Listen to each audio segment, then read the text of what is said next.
आप सभी को जय श्री कृष्ण, राधे राधे। तो आज फिर सुनाते हैं लड्डू गोपाल की दया की, कृपा की, उनकी करुणा की एक सत्य लीला कथा, जिसके माध्यम से आपको बहुत कुछ सीख मिलेगी। और आप भी अगर लड्डू गोपाल की सेवा करते हैं और आपके मन में भी लड्डू गोपाल के प्रति कोई भी शंका है, कोई भी डाउट है कि हमारे घर में तो लड्डू गोपाल हैं लेकिन हमारे ऊपर एक कृपा नहीं हो रही है, तो ये सत्य लीला कथा ज़रूर सुनिएगा कि लड्डू गोपाल के आने के बाद भक्त का जीवन कैसे बदलता है, कैसे कृपा होती है और वो भक्त कहाँ से कहाँ पहुंच सकता है, जिसकी कि वो उम्मीद भी नहीं करता कभी कि ऐसी स्थिति भी हमारी हो सकती है। तो ये जो सत्य लीला कथा है ये इच्छा जी के जीवन में घटी हुई है, मतलब सत्य लीला कथा है इच्छा जी के जीवन की।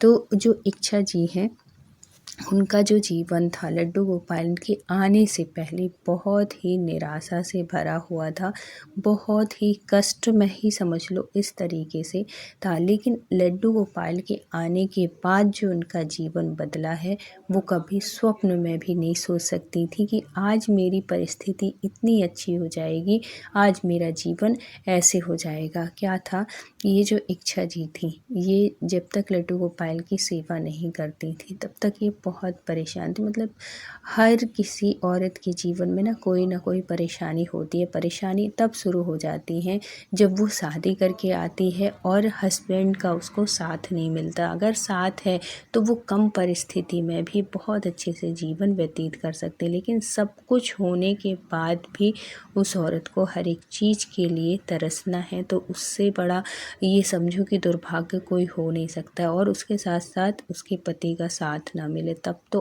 और ही उसकी स्थिति को समझ सकते हो। तो हर एक चीज़ के लिए मतलब अभाव में उसका जीवन चल रहा था। हर एक चीज़ के लिए उसको सोचना पड़ता है। ये समझो कि एक एक रुपए के लिए वो मोहताज थी। और ऐसा भी नहीं था कि उसके हस्बैंड की परिस्थिति अच्छी नहीं थी, कि ससुराल अच्छी नहीं थी, घर परिवार सब कुछ बहुत अच्छा था, लेकिन ये है कि देने के लिए नहीं। कहीं भी जाना है, कहीं जैसे कहीं मार्केट में जाना है वहाँ कभी लेके नहीं जाना। घर में एक वैसे कि चलो घर में है तो एक काम वाली, ये समझ लो कि उसी की स्थिति हो गई, एक काम वाले की तरह ही। और फिर उनका जीवन कैसे, मतलब फिर उन्होंने, ऐसा भी नहीं था कि वो पढ़ी लिखी नहीं थी। इच्छा जी पढ़ी लिखी थी। उन्होंने कई बार सोचा कि मैं खुद अपने लिए कुछ मतलब कुछ करने के लिए, जैसे कोई पढ़ा लिखा है, कोई औरत है तो वो सोचेगी कि चलो मैं टीचिंग ज्वाइन करती हूँ, स्कूल ज्वाइन कर लेती हूँ। वो करने के लिए किया तो उसके लिए भी मनाही होगी, सब ने मना कर दिया, ससुराल वालों ने, पति ने भी मना कर दिया कि नहीं करना है, स्कूल ज्वाइन नहीं करना है, अगर करना है तो अपने मायके में करो, यहाँ करने की ज़रूरत नहीं है। इस तरीके से अब वो हर तरीके से निराश हो रही थी।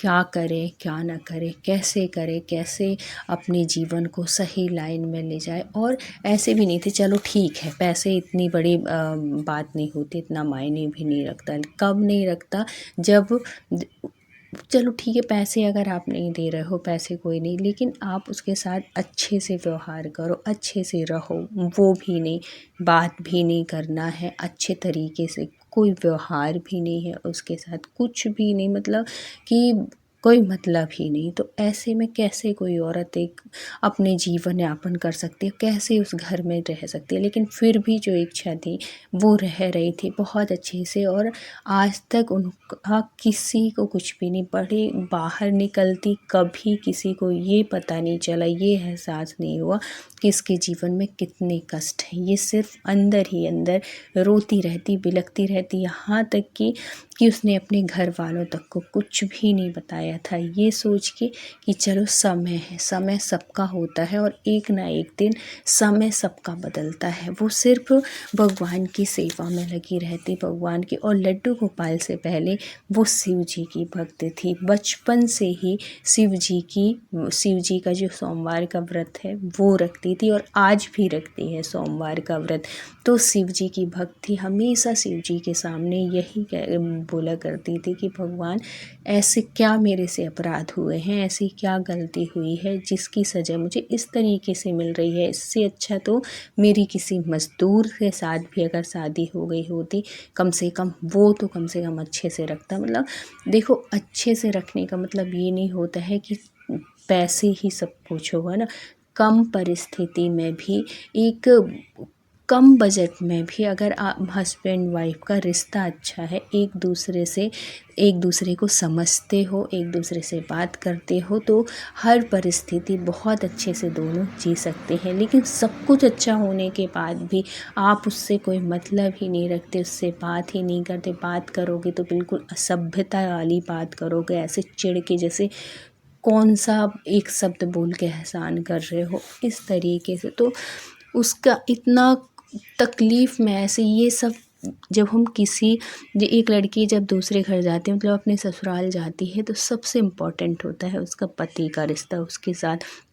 और जब उसी का रिश्ता अच्छा ना हो तो सोचो वो उस घर में कैसे रहती है। और जब घर वाले भी समझ जाते हैं कि इसका और इसके हस्बैंड का रिश्ता अच्छा नहीं है ना, तो सबका तेवर बदल जाते हैं। सबको वो बेवकूफ़ ही वो लड़की लगती है, औरत लगती है, जिसको जो समझ में आता है वो उस तरीके से उसके साथ व्यवहार करता है। और फिर बाद में, लेकिन भगवान के घर देर है अंधेर नहीं। बिल्कुल सही बात है कि आपके जीवन में अगर कोई इस तरीके से भी परिस्थिति आ रही है ना, तो आप उस परिस्थिति से बहुत अच्छे से ये सोच के कि भगवान आज मेरा जीवन ऐसा है, कल ज़रूर बदलेगा। अपने इष्ट के ऊपर विश्वास रखिए, भगवान सबका जीवन बदलते हैं। जैसे रात के बाद दिन आता है और दिन के बाद रात आती है, ये जैसे समय बदलता है ना, वैसे ही हमारा जीवन भी बदलता है। उसने कभी नहीं सोचा था, मतलब ऐसी स्थिति थी कि उसको लगता था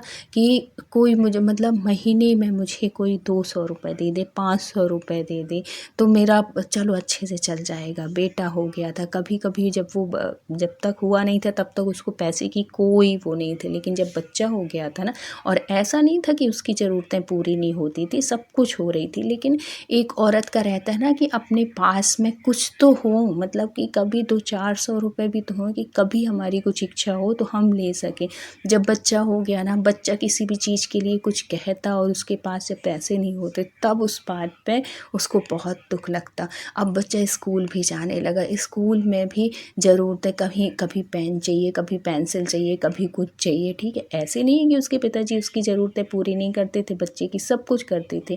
लेकिन जब वो अपनी माँ से कहता और माँ के पास नहीं रहते, माँ फिर अपने मतलब कि फिर उसके मन में ये चीज़ आती कि आज मैं भी कुछ करती होती, मेरे पास भी होते, तो मैं एक एक रुपए के लिए किसी से आश्रित नहीं रहती।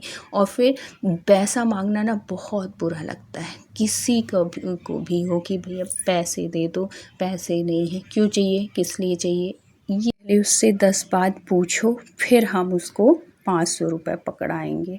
और वो भी हैं तो पकड़ाएंगे, नहीं तो वो भी नहीं पकड़ाएंगे। मतलब ये चीज़ ना बहुत बुरी लगती थी इच्छा जी को।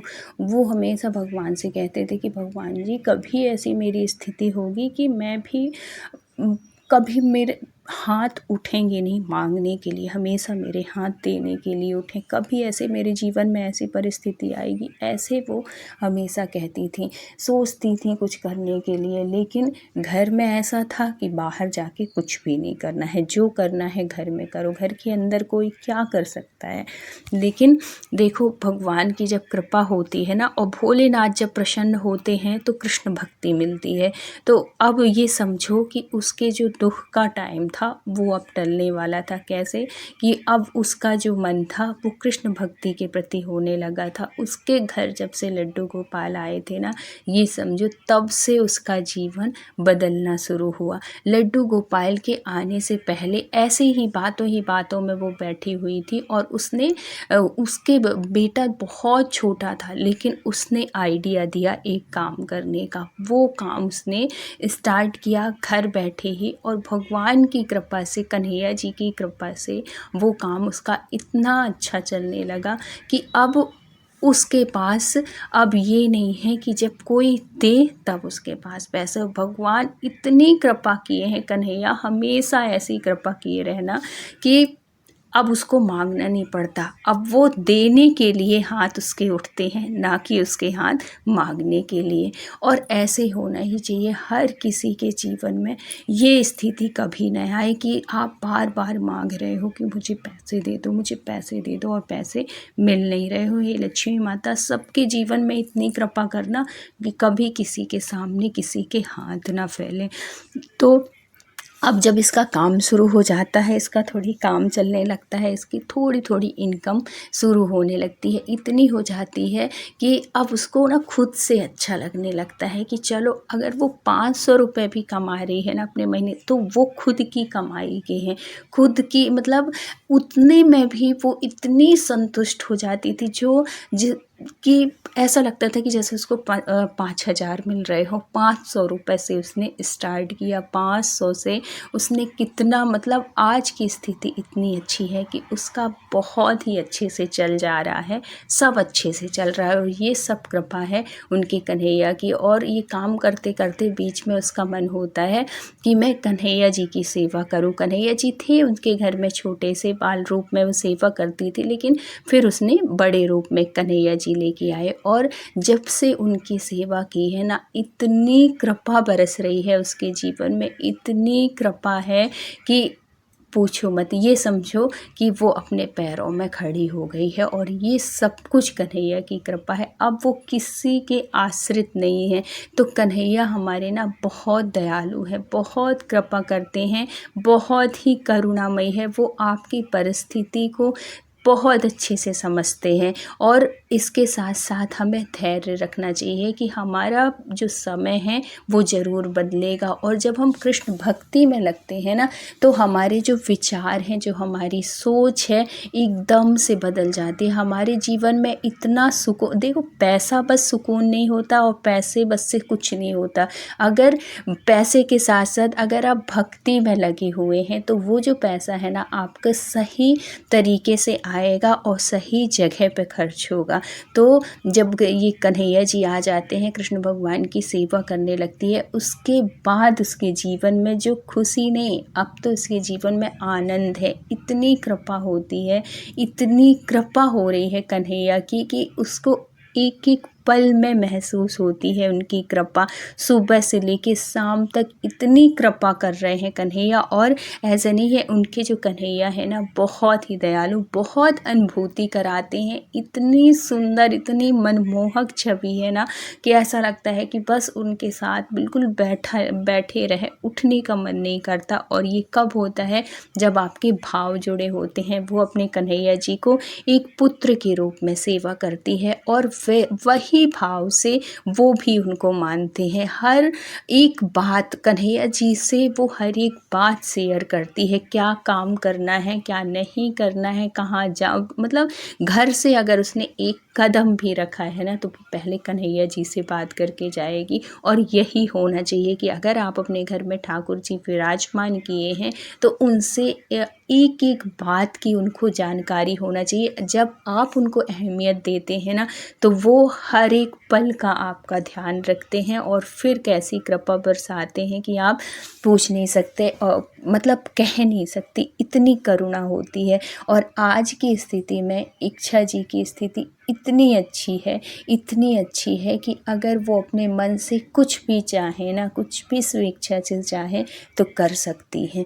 तो इतने दयालु हैं हमारे कन्हैया। तो कभी भी कन्हैया जी की सेवा में ना कभी डाउट मतलब करिए कि हमारे जीवन में तो अभी तक कुछ ऐसा नहीं हुआ, कोई कृपा नहीं हो रही है, कोई चमत्कार नहीं हो रहे हैं, कोई अनुभूति नहीं हो रही है, क्योंकि उससे पहले आपको भी उनसे जुड़ना पड़ेगा, आपको भी उनसे प्रीति करनी पड़ेगी, और आपको भी उनके साथ कोई रिश्ता बनाना पड़ेगा, और उस रिश्ते के साथ आपको चलना पड़ेगा। आप हर एक बात की जानकारी अपने कन्हैया को दीजिए, हर एक बात उनसे शेयर करिए, उनसे लाड लड़ाइए, उनसे प्यार करिए, तब देखिए कि वो कितनी कृपा करते हैं। और ये मेरी बस बात नहीं है, ये हर भक्तों के साथ होता है। ये उन भक्तों के साथ होता है जो अपने लड्डू गोपाल की सेवा इसी भाव से करते हैं। जैसे इच्छा जी का जीवन बदला, वैसे भगवान सबका जीवन बदलना, क्योंकि क्योंकि सबके जीवन में कोई ना कोई कष्ट, कोई ना कोई तकलीफ़ होती है, चाहे वो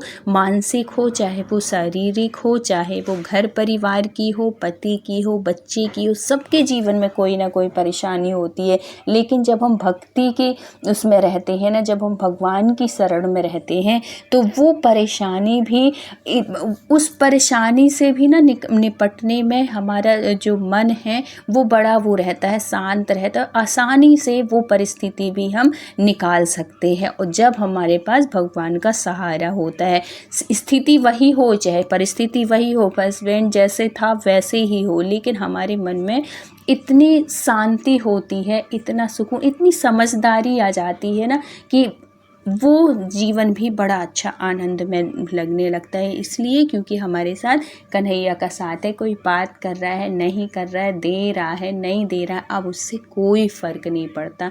हर सुख, हर दुख हमारे कन्हैया से जुड़े होते हैं। और जब हम हर एक चीज़ को कन्हैया के ऊपर सौंप देते हैं ना, तो उनकी जिम्मेदारी होती है हमारे जीवन में खुशियाँ देना। और प्यार का मतलब सिर्फ हस्बैंड वाइफ का रिश्ता सिर्फ एक शारीरिक संबंध से नहीं होता है, ये सबसे ज़्यादा मजबूत होता है एक मानसिक कि आपकी बॉन्डिंग बहुत अच्छी होना चाहिए। अगर वो चीज़ अच्छा है, सब समझो कि आपके ऊपर बहुत कृपा है भगवान की। और वो चीज़ नहीं है अच्छे, कोई बात नहीं, हस्बैंड कोई मतलब नहीं रखता, तब भी कोई बात नहीं। अगर आप भक्ति से जुड़े हैं ना, तो आपको अपने आप वैराग्य आ जाएगा।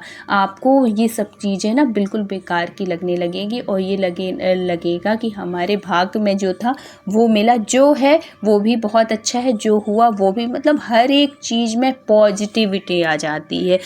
जैसी भी परिस्थिति हो, अच्छी परिस्थिति हो या अच्छी परिस्थिति ना हो, तब भी हम एक पॉजिटिव देखते हैं कि हाँ ये चीज़ भी है तो अच्छा है, ये चीज़ भी तो अच्छा है, जो होगा सब भगवान कुछ अच्छा ही सोचे होंगे। जब हमारे मन में ऐसे विचार आने लगे तो समझो कि हमारे जीवन में कन्हैया की कृपा है। तो कृपा का मतलब ये नहीं होता है कि हमारे ऊपर पैसों की बारिश होने लगे। कृपा का मतलब होता है अगर कन्हैया का साथ है तो आपकी सोच बदल जाएगी, आपके विचार बदल जाएंगे, आपके मन में एकदम शांति आ जाएगी, सुकून, और आपका जीवन आनंद में, अभाव के बाद भी आपका जीवन अगर आनंद में है, आप अपने जीवन में बहुत खुश हैं, तो इसमें अपने कन्हैया की बहुत कृपा समझिए। क्योंकि लोग तो करोड़पति होने के बाद भी सुख में नहीं हैं, और आप अगर किसी अभाव में रह के भी अगर आप सुखी हैं ना, तो ये बहुत बड़ी कृपा है। तो ऐसी कन्हैया के जो भक्त होते हैं, कन्हैया उनके ऊपर ऐसी कृपा करते हैं। भगवान की कृपा से आज उनका बच्चा इतना अच्छा है, इतना अच्छा है कि हस्बैंड के अच्छे व्यवहार ना होने के बाद भी ना उसके जीवन में बहुत खुशियाँ हैं, बहुत आनंद है, क्योंकि उसके जीवन में कन्हैया की बहुत कृपा है। तो अगर वीडियो अच्छा लगा हो तो प्लीज़ लाइक, शेयर और सब्सक्राइब करिएगा। फिर मिलते हैं किसी सत्य लीला कथा के साथ। जब तक अपना ख्याल रखिए, अपनों का ख्याल रखिए। राधे राधे।